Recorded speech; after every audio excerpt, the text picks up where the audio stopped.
ഇന്ന് നമ്മൾ നമ്മുടെ ആൽബിനോ ജയന്റ് ഗൗരാമികളുടെ വാട്ടർ ചേഞ്ച് ചെയ്യാനായിട്ട് പോവുകയാണ്. കുറച്ച് നാളായി നമ്മൾ വാട്ടർ ചേഞ്ച് ചെയ്തിട്ട്. അപ്പോൾ ഈ കാണുന്ന ബക്കറ്റുകളിൽ ഏറ്റവും അവസാനത്തെ 2 ബക്കറ്റുകളിലാണ് നമ്മുടെ ആൽബിനോ ജയന്റ് ഗൗരാമികൾ കിടക്കുന്നത്.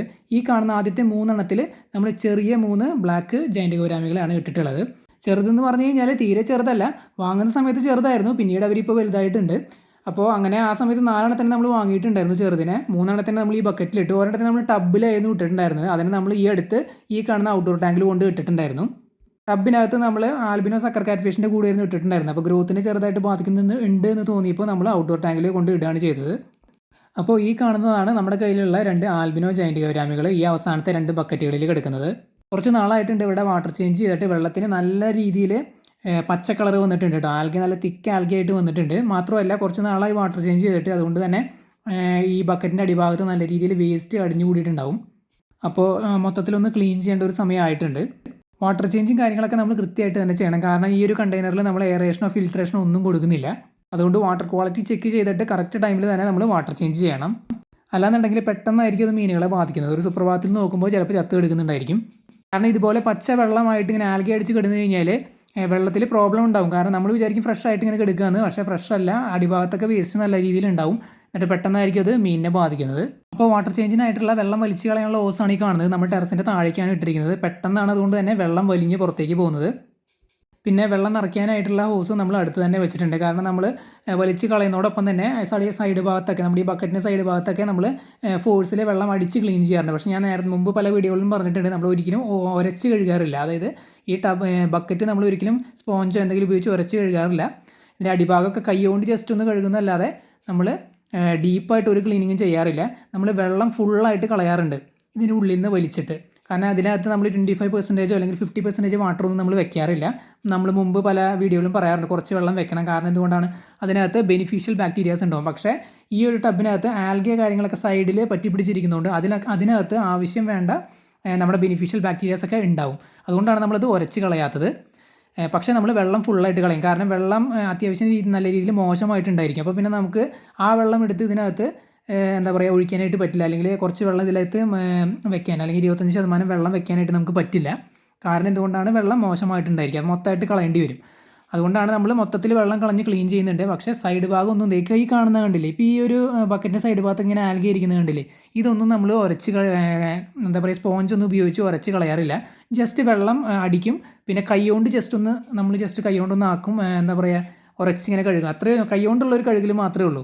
അല്ലാണ്ടുള്ള ഒരു ഉരച്ച് വെളുപ്പിക്കുന്ന ഒരു പരിപാടി നമ്മൾ ചെയ്യാറില്ല. കാരണം വെള്ളം മൊത്തം കളയുന്നതുകൊണ്ട് ബെനിഫിഷ്യൽ ബാക്ടീരിയാസ് എല്ലാം പോവും.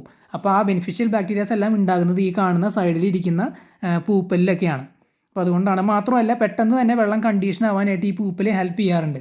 കാരണം വെള്ളം മൊത്തം പോയി കഴിഞ്ഞ് കഴിഞ്ഞാൽ പിന്നെ നമ്മൾ ഫ്രഷ് വെള്ളം അടിച്ചു കഴിഞ്ഞാൽ ഈ സൈഡിലുള്ള പൂപ്പലൊക്കെ ഉള്ളതുകൊണ്ട് ഈ ബാക്ടീരിയാസും പെട്ടെന്ന് തന്നെ ഇതിനകത്ത് മൾട്ടിപ്ലൈ ആവും.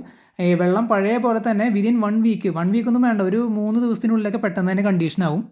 അപ്പോൾ നമ്മുടെ ആദ്യത്തെ ബക്കറ്റിലെ വെള്ളം നമ്മൾ വറ്റിച്ചിട്ട് അതിനകത്തുണ്ടായിരുന്ന ആൽബിനോ ജയന്റ് ഗൗരാമിയെ നമ്മൾ ഈ കണ്ടെയ്നറിൽ കൊണ്ടുവന്ന് ഇട്ടിട്ടുണ്ട്. എല്ലാ പ്രാവശ്യവും നമ്മൾ ഇങ്ങനെ തന്നെയാണ് ചെയ്യാറുള്ളത്. കാരണം നിങ്ങളെ ഫുള്ളായിട്ട് തന്നെ കാണിക്കാൻ വേണ്ടിയിട്ടാണ്, ഇതിൻ്റെ ഫുൾ ബോഡി 360 ഡിഗ്രി കാണിക്കാൻ വേണ്ടിയിട്ട് തന്നെയാണ് നമ്മൾ ഈ ഒരു കണ്ടെയ്നറിൽ ഇടാറുള്ളത്. അപ്പോൾ ഇതിൻ്റെ രൂപവും കാര്യങ്ങളും അതുപോലെ തന്നെ ഇതിൻ്റെ ഗ്രോത്ത് സൈസ് കാര്യങ്ങളെല്ലാം നിങ്ങൾക്ക് ക്ലിയർ ആയിട്ട് തന്നെ കാണാൻ പറ്റും. പിന്നെ നമ്മൾ ഈ 2 ജയന്റ് ഗൗരാമികൾ നമ്മൾ വാങ്ങിയത് തീരെ ചെറിയ സൈസിലാണ്. അതായത് കഷ്ടി 2 ഇഞ്ച് സൈസ് ഉള്ളപ്പോഴാണ് നമ്മൾ ഇതിനെ വാങ്ങിയത്. ഇപ്പോൾ നമ്മളിവരെ വാങ്ങിയിട്ട് 1 വർഷവും 1 മാസമാണ് ആയിട്ടുള്ളത്. ഈ ഒരു സമയം കൊണ്ട് ഇതിൻ്റെ സൈസ് എത്രയാണ് വെച്ചേക്കണമെന്ന് വെച്ച് കഴിഞ്ഞാൽ നമ്മൾ അളന്ന് നോക്കിയിട്ടുണ്ടായിരുന്നു. 8 ഇഞ്ചാണ് ഇവരുടെ സൈസ് വരുന്നത്. 2 പേർക്കും ഒരേ സൈസാണ്, 8 ഇഞ്ചാണ്. ഒരേ സൈസിലുള്ള കുഞ്ഞുങ്ങളെ തന്നെയാണ് നമ്മൾ വാങ്ങിയിട്ടുണ്ടായിരുന്നത്. അപ്പോൾ 1 വർഷവും 1 മാസവും സമയം കൊണ്ട് ഇവർക്ക് വന്നിട്ടുള്ള സൈസ് എന്ന് പറയുന്നത് 8 ഇഞ്ചാണ്. ഇത് നമ്മൾ എല്ലാ പ്രാവശ്യം ചെക്ക് ചെയ്ത് നോക്കാറുള്ളതാണ്. അതായത് ഈ ഒരു സമയം കൊണ്ട് ഏകദേശം ജയന്റ് ഗൗരാമികൾ എത്ര സൈസ് വരെ ആവും എന്നുള്ളത്. അപ്പോൾ നമ്മളത് ഓൺലൈനിലൊക്കെ ചെക്ക് ചെയ്ത് നോക്കിയപ്പോൾ 1 വർഷം കൊണ്ട് ഏകദേശം ഇവർ വെക്കുന്ന ഒരു സൈസ് എന്ന് പറയുന്നത് 8 മുതൽ 12 ഇഞ്ച് വരെയാണ്. അതായത് 12 ഇഞ്ച് എന്ന് പറയുമ്പോൾ ഏകദേശം 1 ഫീറ്റായി ഓൾറെഡി. അപ്പോൾ 8 ഇഞ്ച് മുതൽ 12 ഇഞ്ച് വരെയാണ്. അപ്പോൾ നമുക്ക് കിട്ടിയിട്ടുള്ള ഒരു റിസൾട്ട് എന്ന് പറയുന്നത് 8 ഇഞ്ചാണ്. 12 ഇഞ്ച് വരെയൊക്കെയുള്ള ആ ഒരു ഗ്രോത്ത് എന്ന് പറഞ്ഞു കഴിഞ്ഞാൽ അതിന് 3 കാര്യങ്ങളാണ് നമ്മൾ മെയിനായിട്ട് ശ്രദ്ധിക്കേണ്ടത്. ഒന്ന് ടാങ്ക് സ്പേസ്, രണ്ടാമത്തെ മീനിന് കൊടുക്കുന്ന ഡയറ്റ് അല്ലെങ്കിൽ ഫുഡ്, പിന്നെ എന്ന് പറയുന്നത് വാട്ടർ ക്വാളിറ്റി. ഈ 3 കാര്യങ്ങൾ നമ്മൾ ഏറ്റവും ബെസ്റ്റായിട്ട് കൊടുക്കണം. മെയിനായിട്ട് ഈ പറഞ്ഞ പോലെ സ്പേസ് കാര്യങ്ങളൊക്കെ ഇനേബിൾ ചെയ്ത് കൊടുക്കുകയാണെന്നുണ്ടെങ്കിൽ ഇത് ഏകദേശം 12 ഇഞ്ച് വരെ ആവുമെന്നാണ് നമ്മൾ ഓൺലൈനിൽ കണ്ടത്. പിന്നെ സിറ്റുവേഷൻ അനുസരിച്ച് ഈ പറഞ്ഞ പോലെ ഇപ്പോൾ നമ്മൾ ചെറിയ സ്പേസിലാണ് വളർത്തുന്നത്, ബാക്കിയെല്ലാം ഓക്കെയാണ്, ഡയറ്റും അതുപോലെ തന്നെ വാട്ടർ ക്വാളിറ്റിയും കാര്യങ്ങളൊക്കെ. പക്ഷേ സ്പേസ് ചെറുതാണ്. അപ്പോൾ അതിനനുസരിച്ച് നമുക്ക് റിസൾട്ട് കുറവായിരിക്കും കിട്ടുന്നത്. അതുകൊണ്ടാണ് അവർ 8 ഇഞ്ച് മുതൽ 12 ഇഞ്ച് എന്ന് പറഞ്ഞിരിക്കുന്നത്. ഏറ്റവും ബെസ്റ്റായിട്ട് പ്രൊവൈഡ് ചെയ്യുകയാണെന്നുണ്ടെങ്കിൽ അതിനനുസരിച്ച് 12 ഇഞ്ച് വരെ ഗ്രോത്ത് കിട്ടാൻ സാധ്യതയുണ്ട്. പിന്നെ പ്രൊവൈഡ് ചെയ്യുന്ന സംഭവങ്ങൾ കുറയുന്നതിനനുസരിച്ച് ഗ്രോത്ത് കുറവായിരിക്കും. അപ്പോൾ ആ ഒരു റേഞ്ച് കൃത്യമായിട്ട് നമ്മൾ മനസ്സിലാക്കുകയാണെന്നുണ്ടെങ്കിൽ നമുക്ക് ഏകദേശം ഒരു ഐഡിയ കിട്ടും. അപ്പോൾ നമുക്ക് കിട്ടിയിട്ടുള്ളത് 8 ഇഞ്ചാണ്, കുഴപ്പമില്ല. അപ്പോൾ എക്സ്പേർട്ടുകളായിട്ടുള്ള ആൾക്കാർ പറയുന്ന ആ ഒരു ഗ്രോത്ത് റേഞ്ചിൽ തന്നെ വരുന്നുണ്ട്. അപ്പോൾ അത് നമ്മളൊന്ന് ഇടയ്ക്ക് ചെക്ക് ചെയ്യുന്നത് നല്ലതാണ്. അതായത് ആ ഒരു സമയത്തിനനുസരിച്ചുള്ള ഗ്രോത്ത് തന്നെ കിട്ടുന്നുണ്ടോ എന്നുള്ള കാര്യം. പിന്നെ ഇവർ ഗ്രോത്ത് കാര്യങ്ങളൊക്കെ ആയിക്കഴിഞ്ഞാൽ നമ്മൾ ചെറിയ സ്പേസിലാണ് വളർത്തുന്നതെങ്കിൽ അവരെ പെട്ടെന്ന് തന്നെ ഒരു വലിയ സ്പേസിലേക്ക് മാറ്റുന്നതാണ് നല്ലത്. ഗ്രോത്ത് കാര്യങ്ങളെല്ലാം കുറച്ചും കൂടി ഫാസ്റ്റായിട്ട് കിട്ടാൻ വേണ്ടിയിട്ട്. ഇവരുടെ ഡയറ്റും കാര്യങ്ങളൊക്കെ കൃത്യമായിട്ട് തന്നെ ശ്രദ്ധിക്കുക. നമ്മൾ പറഞ്ഞിട്ടുണ്ടായിരുന്നു നമ്മൾ കൊടുക്കുന്നത് 1.5 അടമാണ്. അതായത് ഒരു ദിവസം ഇടവിട്ടാണ് നമ്മൾ ഫീഡ് ചെയ്യുന്നത്. ഇവരുടെ ഡൈജഷൻ കാര്യങ്ങളൊക്കെ പ്രോപ്പറായിട്ട് നടക്കാനും അതുപോലെ തന്നെ വെള്ളത്തിൻ്റെ ക്വാളിറ്റി മെയിൻറ്റെയിൻ ചെയ്യുന്നതിന് വേണ്ടിയിട്ട് നമ്മൾ ഓരോ ദിവസം ഇടവിട്ടാണ് ഫീഡ് ചെയ്യുന്നത്. പിന്നെ വാട്ടർ ചേഞ്ച് ഒക്കെ ചെയ്യുന്ന സമയത്ത് മഴക്കാലത്തൊക്കെയാണ് വാട്ടർ ചേഞ്ച് ചെയ്യുന്നതെന്നുണ്ടെങ്കിൽ ആ കണ്ടെയ്നറിനകത്ത് അല്ലെങ്കിൽ ടാങ്കിനകത്ത് സോൾട്ട് ആഡ് ചെയ്ത് കൊടുക്കുന്നത് നല്ലതാണ്. മഴക്കാലത്ത് സാധാരണ ഫംഗസ് വരാനൊക്കെ ഉള്ള ടെൻഡൻസി കൂടുതലായിട്ട് നമ്മൾ കണ്ടിട്ടുണ്ട്. നമ്മുടെ കയ്യിലുള്ള ജൈൻറ്റ് ഗോരാമികൾക്ക് ഒന്നിനും ഇതേവരെ യാതൊരു വിധത്തിലുള്ള അസുഖങ്ങളും വന്നിട്ടില്ല, അതായത് ഫംഗസ് അത്തരത്തിലുള്ള അസുഖങ്ങൾ. എങ്കിലും നമ്മൾ വാട്ടർ ചേഞ്ച് ചെയ്യുന്ന സമയത്ത് ഒരു പ്രിക്കോഷൻ എന്നുള്ള നിലയ്ക്ക് നമ്മൾ സോൾട്ട് ആഡ് ചെയ്ത് കൊടുക്കാറുണ്ട്.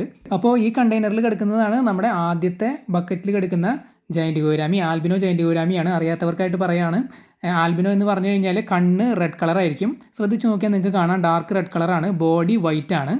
ചില ആൽബിനോ ജൈൻറ്റ് ഗോരാമികൾക്ക് നമ്മൾ പ്യുവർ വൈറ്റ് ബോഡി കണ്ടിട്ടുണ്ട്. പക്ഷേ ഈ ആൽബിനോയ്ക്ക് ചെറുതായിട്ട് നമ്മുടെ പിങ്കിൻ്റെയൊക്കെ ആ ഒരു ഷെയ്ഡ്, പിങ്ക് ജൈൻറ്റ് ഗോരാമിയുടെ ബോഡി ഒരു ഫുൾ പിങ്കിഷ് കളർ അല്ലെങ്കിൽ ചില സമയത്ത് നമുക്കൊരു ലൈറ്റ് ഓറഞ്ച് കളറായിട്ട് തോന്നാറുണ്ട്. അങ്ങനെ ഒരു ഓറഞ്ച് കളർ അല്ലെങ്കിൽ ആ ഒരു ലൈറ്റ് കളർ നിങ്ങൾക്ക് അതിൻ്റെ തലഭാഗത്തും അതുപോലെ വാലിൻ്റെ ഭാഗത്തൊക്കെ കാണാനായിട്ട് സാധിക്കുന്നുണ്ട്. ഇനി നമുക്കറിയില്ല, ചിലപ്പോൾ ഇത് ആൽബിനോയും അതുപോലെ തന്നെ പിങ്കുമായിട്ടുള്ള വല്ല ക്രോസ് ബ്രീഡോ അങ്ങനെ എന്തെങ്കിലും ആണോ എന്ന് നമുക്കറിയില്ല. അതുകൊണ്ടായിരിക്കും ചിലപ്പോൾ ആ ഒരു പിങ്കിൻ്റെ ആ പിങ്ക് വെറൈറ്റിയുടെ പോലത്തെ ആ ഒരു കളർ, ആ ഒരു ഷെയ്ഡ്, ആ ഒരു ഓറഞ്ച് ഷെയ്ഡ് ഇതിൻ്റെ തലഭാഗത്തും വാൽഭാഗത്തായിട്ട് കാണുന്നത്. അപ്പോൾ ആൽബിനോകളൊക്കെ വളർത്തിയിട്ടുള്ളവർ ഇത്തരത്തിലുള്ള കളറുകൾ വരാറുണ്ടോ എന്നുള്ളത് കമൻറ്റ് ചെയ്ത് അറിയിക്കുക. കാരണം ഞാൻ പ്യുവർ വൈറ്റ് ആൽബിനോയും ഞാൻ കണ്ടിട്ടുണ്ട് ചില വീഡിയോകളിലൊക്കെ. അത് പ്യുവർ വൈറ്റ് കളറാണ്, കണ്ണ് റെഡാണ്. ഇത് കണ്ണ് റെഡ് തന്നെയാണ്, വൈറ്റ് തന്നെയാണെങ്കിലും ഒരു ഗോൾഡൻ കളർ നമ്മുടെ തലഭാഗത്തും അതിൻ്റെ വാലിൻ്റെ ആ ഭാഗത്തൊക്കെ നമ്മൾ കാണുന്നുണ്ട്. അപ്പോൾ നമ്മൾ ഇതിനെ തിരിച്ച് കണ്ടെയ്നറിൽ ഇടാനായിട്ട് നമ്മൾ ഫ്രഷ് വെള്ളം കാര്യങ്ങളൊക്കെ അടിച്ച് നിറച്ചിട്ടുണ്ട് ആദ്യത്തെ കണ്ടെയ്നറിൽ. അപ്പോൾ അതിനെ ഇടുന്നതിന് മുമ്പ് നമ്മൾ ഇങ്ങനെ ജസ്റ്റ് ഒന്ന് കാണിച്ചതാണ്. ഇപ്പോൾ നിങ്ങൾക്ക് ക്ലിയർ ആയിട്ട് കാണാം. പിന്നെ ഇതിൻ്റെ ബോഡിയൊക്കെ നല്ല തിളങ്ങുന്ന ഇതിലാട്ടോ, അതായത് ഫുൾ ബോഡി നല്ല ക്രിസ്റ്റൽ ക്ലിയർ ആയിട്ടാണ് ഇരിക്കുന്നത്. ഞാൻ നേരത്തെ പറഞ്ഞു നമ്മൾ ആൽഗെ വാട്ടറിലാണ് വളർത്തുന്നത്. ആൽഗെ വാട്ടറിൽ വളർത്തി കഴിഞ്ഞ് കഴിഞ്ഞാൽ ഇതിൻ്റെ കളർ നല്ല ബ്രൈറ്റ് ആയിട്ടിരിക്കും, ബോഡിയൊക്കെ ഇങ്ങനെ വെൽവെറ്റ് പോലെയാണ് ഇരിക്കുന്നത്. അപ്പോൾ എന്തായാലും നമുക്ക് നമ്മുടെ ആദ്യത്തെ ജൈൻറ്റ് ഗോരാമിയെ അതിൻ്റെ കണ്ടെയ്നറിലേക്ക് തന്നെ ഇറക്കി വിടാം. നമ്മൾ സാധാരണ വാട്ടർ ചേഞ്ച് ചെയ്യുന്ന സമയത്ത് നമ്മൾ ഇതിനെ ഇതുപോലെ കണ്ടെയ്നറിലേക്കൊന്നും മാറ്റാറില്ല. വീഡിയോ ചെയ്യുന്ന സമയത്ത് മാത്രമാണ് നമ്മൾ നിങ്ങളെ കാണിക്കാൻ വേണ്ടിയിട്ട് ഇതുപോലെ കണ്ടെയ്നറിലേക്ക് മാറ്റുന്നത്. അല്ലാന്നുണ്ടെങ്കിൽ നമ്മൾ കണ്ടെയ്നറിനകത്ത് കുറച്ച് വെള്ളം വെച്ചിട്ട് ഈ ഒരു മീനെ അതിൽ തന്നെ ഇട്ടിട്ടാണ് നമ്മൾ വാട്ടർ ചേഞ്ച് ചെയ്യുന്നത്. അടിഭാഗത്തൊക്കെ ക്ലീൻ ചെയ്തതിന് ശേഷം വെള്ളം ടോപ്പപ്പ് ചെയ്ത് കൊടുക്കുക മാത്രമാണ് ചെയ്യാറുള്ളത്. വലിയ സ്പേസിലൊക്കെ ആണെന്നുണ്ടെങ്കിൽ ഈ കണ്ടെയ്നർ വെച്ച് തന്നെ നമ്മൾ ഇവരെ മുക്കിയെടുക്കുകയാണ് ചെയ്യുന്നത്, വല വെച്ച് പിടിക്കാറില്ല. നമ്മൾ ഫ്രിഡ്ജ് ബോക്സിലും അതുപോലെ ഔട്ട്ഡോർ ടാങ്കിലൊക്കെ ആണെന്നുണ്ടെങ്കിൽ ഈ ഒരു കണ്ടെയ്നർ മുക്കി അവരെ അതിൽ ആ ഒരു ഇതിലേക്ക് ആക്കിയിട്ട് ഈ ഒരു കണ്ടെയ്നറിലേക്ക് ആക്കിയിട്ട് നമ്മൾ കോരി എടുക്കുകയാണ് ചെയ്യുന്നത്, വലയൊന്നും യൂസ് ചെയ്യാറില്ല. പക്ഷേ ഈ ബക്കറ്റ് ചെറുതായതുകൊണ്ട് നമുക്ക് ഈ ഒരു കണ്ടെയ്നർ മുക്കാനായിട്ട് സാധിക്കുന്നില്ല. അതുകൊണ്ട് പിന്നെ നമ്മൾ വല ഉപയോഗിച്ച് തന്നെയാണ് നമ്മൾ പിടിച്ചത്. ഇവർ നല്ല രീതിയിൽ പിടയ്ക്കുന്ന മീനുകളാണ്. അതുകൊണ്ട് വല ഉപയോഗിച്ച് നമ്മൾ പിടിക്കുമ്പോൾ ശ്രദ്ധിച്ച് വേണം പിടിക്കാനായിട്ട്. ചില സമയങ്ങളിൽ ഇവരുടെ ചെതുമ്പലിൻ്റെ ഉള്ളിൽ നിന്ന് ബ്ലഡ് വരും. കഴിഞ്ഞ പ്രാവശ്യം ഈ ആൽബിനോകൾ അങ്ങനെ പിടിച്ചപ്പോൾ അങ്ങനെ ബ്ലഡ് വന്നിട്ടുണ്ടായിരുന്നു. ഇപ്രാവശ്യം പ്രശ്നമൊന്നും ഉണ്ടായിട്ടില്ല. അങ്ങനെ നമ്മൾ ആദ്യത്തെ ബക്കറ്റിലെ വാട്ടർ ചേഞ്ച് ചെയ്തിരിക്കുകയാണ്. ഇനി നമുക്ക് ചെയ്യാനുള്ളത് രണ്ടാമത്തെ ബക്കറ്റിലെ വാട്ടർ ചേഞ്ച് ആണ്. അപ്പോൾ അതേ നമ്മൾ വെള്ളമൊക്കെ വറ്റിച്ച് മീനിനെ പിടിച്ച് അവിടെ കൊണ്ട് ഇട്ടിട്ടുണ്ട്. അപ്പോൾ ഇത്തരത്തിൽ നമ്മൾ വാട്ടർ ചേഞ്ച് ഒക്കെ ചെയ്യുന്ന സമയത്ത് ഇങ്ങനെയൊക്കെ എടുത്ത് മാറ്റി ഇടുന്ന സമയത്താണ് നമ്മൾ ഫുള്ളായിട്ടൊരു ബോഡി ചെക്കപ്പ് ഒക്കെ നടത്തുന്നത്. എല്ലാ കാര്യങ്ങളും ഓക്കെ തന്നെയാണ്, പ്രത്യേകിച്ച് ഫിൻസ് കാര്യങ്ങളൊക്കെ, അതായത് ഇവരുടെ ഡോഴ്സൽ ഫിന്ന്, ഏനൽ ഫിന്ന്, ടെയിൽ ഫിന്ന്, അതുപോലെ പെക്ടോറൽ ഫിൻസ്, അതുപോലെ തന്നെ പ്രോപ്പറായിട്ട് ഇവർ നീന്തുന്നുണ്ടോ എന്നുള്ള കാര്യം, ഫുള്ളായിട്ട് ബോഡി അനക്കി പ്രോപ്പറായിട്ട് തന്നെ അങ്ങോട്ടും ഇങ്ങോട്ടും ഒക്കെ നീന്തുന്നുണ്ടോ എന്നുള്ള കാര്യം. കാരണം നമ്മൾ മുമ്പ് നമ്മുടെ കയ്യിലുള്ള ബ്ലാക്ക് ജൈൻറ്റ് ഗോരാമികളുടെ ഒരു ഇഷ്യൂ ഞാൻ പറഞ്ഞിട്ടുണ്ടായിരുന്നു. അതായത് ഈ അംഗവൈകല്യമുള്ള ചില കുഞ്ഞുങ്ങളൊക്കെ കിട്ടാൻ നമുക്ക് സാധ്യതയുണ്ട്. അത് ചിലപ്പോൾ നമ്മൾ വാങ്ങിക്കുന്ന സമയത്ത് നമ്മൾ അറിഞ്ഞു എന്ന് വരില്ല, കുറച്ച് കഴിയുമ്പോഴായിരിക്കും ആ ഒരു ഡിസബിലിറ്റി നമ്മൾ തിരിച്ചറിയുന്നത്. പണ്ട് നമുക്കങ്ങനെ 1-2 ബ്ലാക്ക് ജൈൻറ്റ് ഗോരാമികൾ കിട്ടിയിട്ടുണ്ടായിരുന്നു കുഞ്ഞുങ്ങളെ. അതിനെ പിന്നീട് നമ്മൾ വീട്ടാവശ്യങ്ങൾക്കായിട്ട് യൂസ് ചെയ്യുകയാണ് ചെയ്തത്. പിന്നെ ഇവരെ രണ്ടുപേരെയും കണ്ടിട്ട് എനിക്ക് തോന്നുന്നത് മെയിലാണെന്നാണ്. ഇതിൻ്റെ ജെൻഡർ ഐഡൻറ്റിഫിക്കേഷനെ കുറിച്ച് ഞാൻ കഴിഞ്ഞ വീഡിയോയിലും പറഞ്ഞിട്ടുണ്ടായിരുന്നു. നമ്മുടെ ബ്ലാക്ക് ജൈൻറ്റ് ഗോരാമിയുടെ വാട്ടർ ചേഞ്ച് ചെയ്ത സമയത്ത് നമ്മൾ പറഞ്ഞിട്ടുണ്ടായിരുന്നു. മെയിലിനാണെങ്കിൽ നെറ്റി ഭാഗത്ത് ഒരു ഹമ്പ് ഉണ്ടായിരിക്കും. ഈ രണ്ടെണ്ണത്തിനും എനിക്ക് ആ ഒരു ഹമ്പ് ഉള്ളതുപോലെ ഫീൽ ചെയ്യുന്നുണ്ട്. അപ്പോൾ അങ്ങനെയാണെന്നുണ്ടെങ്കിൽ ഇത് രണ്ടും മെയിലാവാനാണ് സാധ്യത. ഫീമെയിൽ ആണെന്നുണ്ടെങ്കിൽ അവിടെ ആ ഒരു ഹമ്പ് ഉണ്ടാവില്ല. അതൊരു സ്മൂത്ത് ലൈനായിട്ടായിരിക്കും അതിൻ്റെ ആ ഒരു നെറ്റി ഭാഗം വരുന്നത്. ജയൻറ്റ് ഗൗരാമികളുടെ മെച്യൂരിറ്റി ടൈം എന്ന് പറയുന്നത് 3 മുതൽ 4 വർഷം വരെ ആകുമ്പോഴാണ്. ഈ ജയൻറ്റ് ഗൗരാമികളുടെ എല്ലാ വെറൈറ്റിയിലും പെട്ട കുഞ്ഞുങ്ങളെ നമ്മുടെ നാട്ടിലുള്ള എല്ലാ പെറ്റ് ഷോപ്പുകളിലും അവൈലബിൾ ആണ്. അതിനകത്ത് റെഡ് ടൈൽ മാത്രമാണ് നമ്മൾ കുറച്ച് റെയറായിട്ട് കണ്ടിട്ടുള്ളത്. ചില പെറ്റ് ഷോപ്പുകളിലൊക്കെ റെഡ് ടൈലിൻ്റെ വലിയ സൈസിനെ നമ്മൾ കണ്ടിട്ടുണ്ട്. ഡിസ്പ്ലേ ആയിട്ട് അവർ അക്വേറിയത്തിലൊക്കെ ഫ്രണ്ടിൽ തന്നെ ഇട്ടിട്ടുണ്ട്. പക്ഷേ ചെറിയ കുഞ്ഞുങ്ങളെ ഒന്നും സെയിൽ ചെയ്യുന്നതായിട്ട് നമ്മുടെ അറിവിൽ ഇതുവരെ വന്നിട്ടില്ല.